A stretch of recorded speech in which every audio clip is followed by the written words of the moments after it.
भी रोतड़ू-सान prime minister Donald duck को कहता है कि प्राइम मिनिस्टर जी, मैं आपको ऐसी चीज दिखाना चाहता हूँ जिसे देखकर आप हक देंगे।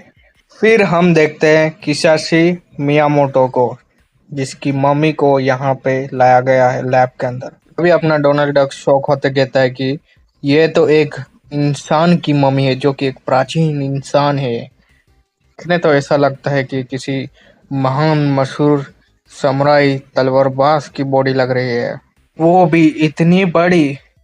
ये कोई आम आदमी की मम्मी नहीं हो सकती, ये किसी महान आदमी की हो सकती है, जिसे आप लोगों ने यहाँ पे लाया गया है।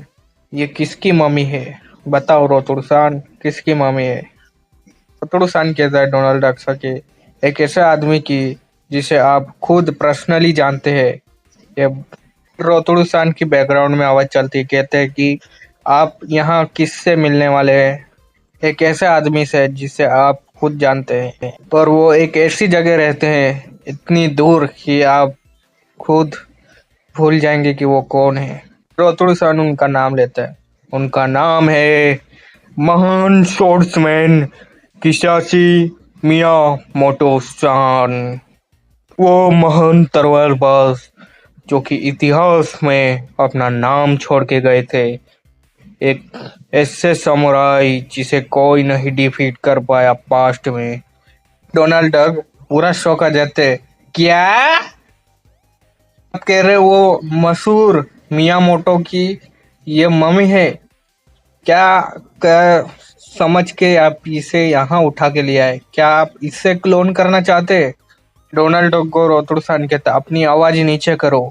डोनाल्ड डक, ये समुराई जाग गए ना मियामोटो सान, तो तुम्हें बीच में से फड़वा दूंगा, समझ गए नुबड़े कहेंगे। डोनाल्ड डग्गी।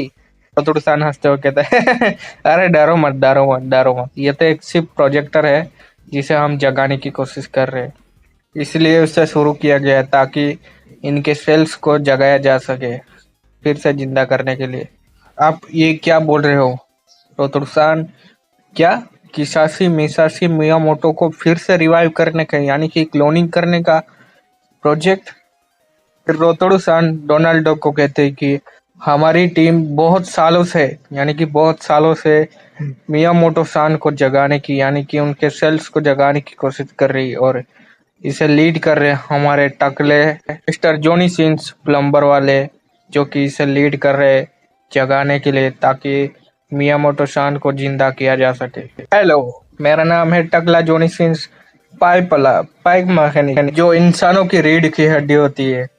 इन टकला जॉनी सिंस ने इनके अंदर से ब्लड वेसल्स को निकालने का तरीका खोज लिया है, और इन्होंने ही सक्सेसफुली इनमें से ब्लड वेसल्स को निकाला है।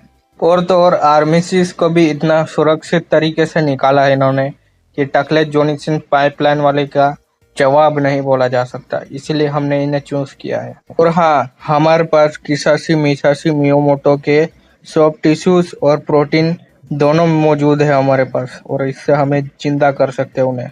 भी रोतुड़सान को डोनाल्ड डक गुस्सा होकर कहने लगता है कि क्या आप पागल हो गए हैं? प्लीज इसे रोक दीजिए, रोक दीजिए, क्योंकि पूरी दुनिया ने मिल के डिसाइड किया था कि इंसान का क्लोनिंग बिल्कुल नहीं किया जाएगा, बिल्कुल भी नहीं, बल्कि इस तरह से, बल्कि गलत है सारी चीजें, क्योंकि आप वर्ल्ड के खिलाफ जा रहे हैं। फिर रोतुड़सान डोनाल्ड डक को हंसते हुए कहता है क्या फर्क पड़ता है इससे? मुझे कोई कुछ फर्क नहीं पड़ता, क्योंकि मैं स्ट्रॉन्गेस्ट क्रिएचर लोगों के साथ रहता हूँ, इतने पावरफुल लोगों के साथ रहता हूँ कि मेरा कुछ कुछ बिगाड़ ही नहीं सकती पूरी दुनिया।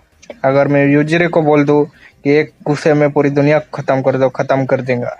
फिर रोतुड़सान डोनाल्ड डक को कहता है कि क्या अगर महान किसाशी मिसाशी मियामोटो जिंदा रहते तो क्या आप उनके सामने भी ऐसी नुबड़ी नल्ली बातें कर पाते? अगर ऐसा रहता तो आपको बीच में से ही काट देता वो मुसाशी मियामोटो। बैकग्राउंड से एक नरेटर वो चाहते हैं कि इसे बोला जाता है मुसाशी का बहुत ही रिस्पेक्टेड कब्र का स्थान मौजूद है जापान के अंदर, जहाँ पे एक बहुत ही रिस्पेक्टेड जंगल के अंदर बनाया गया समाधि इनकी। लेकिन अभी के टाइम में इनके जो अवशेष थे वो यहाँ से चोरी हो चुके हैं, और यहाँ से किसी ने गायब कर चुके हैं। वो किसासी मिसासी मियामोटो के अवशेष थे जिस 18वीं सदी में दफनाया गया था यहाँ पे। लेकिन लेकिन उन्हें अभी फिर से जिंदा करने की प्रक्रिया शुरू हो चुकी है, इन उस वर्ल्ड में लाने की शुरू हो चुकी है। साइंटिस्ट को दिखाया जाता है, साइंटिस्ट कहता है कि वो मेरी जिंदगी का सबसे पहला एक्सपेरिमेंट था, जब मुझे मौका मिला था कि ये मौका मुझे सालों इंतजार करने के बाद मिला था, जब मुझे मुझे टायरानोसोरस की रीढ़ की हड्डी यानी कि बीच की हड्डी के ऊपर मुझे एक्सपेरिमेंट करने का मौका मिला। ये जिंदगी में पहली बार था जब मुझे मौका मिला था। वो एक ऐसा एक्सपेरिमेंट था मेरे जिंदगी का पहला, जिससे सारे म्यूजियम और सारे जो साइंटिस्ट थे उन्होंने मना कर दिया मेरा साथ देना, और मुझे सपोर्ट करना भी मना कर दिया। ये टायरानोसोरस की जो हड्डी थी रीढ़ की, उसे दो पार्ट्स में डिवाइड करना ताकि उसके सॉफ्ट टिश्यूज को चेक किया जा सके। मैं इतने सालों से इतनी साइंटिस्टगिरी में काम कर रहा हूँ, लेकिन मैं ये नहीं समझ पाया कि जो जितने भी साइंटिस्ट को जो फॉसिल्स मिलते हैं डायनासोर्स के, वो म्यूजियम में क्यों ही रखवा देते हैं, ये मुझे समझ नहीं आया। ये लोग इन फॉसिल्स को बाहर से क्यों देखते हैं, बल्कि उन लोगों को देखना चाहिए कि उन दोनों को हड्डियों को तोड़ के बीच में क्या है वो चेक करना चाहिए उन्हें।